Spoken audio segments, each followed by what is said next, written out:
লোকদের যখন ব্যথা লাগে। মম, ও মাই গড বেটা, কি হয়েছে তোমার? তুমি কাঁদছো কেন? মম, সিঁড়ি দিয়ে আমি নামতে গিয়ে পড়ে গেছি আর আমার হাতে খুব জোরে লেগেছে। বেটা বেটা প্লিজ তুমি প্যানিক করো না, আমি এখনই হসপিটালে ফোন করছি। হ্যালো, এখনই আমাদের বাড়িতে একটা অ্যাম্বুলেন্স পাঠিয়ে দিন। আমার বেটার খুব লেগেছে হাতে, আর একটা বেড কিন্তু আমার বেটার জন্য রেডি রাখবেন। আমরা এখনই আসছি। আর এই শহরের সবথেকে বড় ডক্টরকে আমি অ্যাপয়েন্ট করলাম। টাকা পয়সা নিয়ে একদমই ভাববেন না, এখনই আপনার অ্যাম্বুলেন্সটা পাঠিয়ে দিন। তুমি এখনই ঠিক হয়ে যাবে বেটা, এখনই অ্যাম্বুলেন্স আসছে।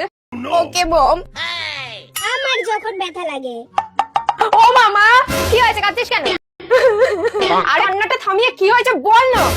আমার ইন্টি আমার মাথায় ইট ছুঁড়ে আমার মাথা ফাটিয়ে দিয়েছে।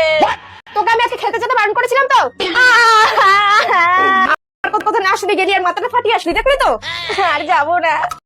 কোথায় কেটেছে দেখি? এখানে। ইস, কতটা কেটে গেছে। এবার যাবি ডাক্তারখানায়, দেখবি 5-6টা সেলাই দেবে, তখন বুঝবি। এই একদম কাঁদবি না বলে দিলাম।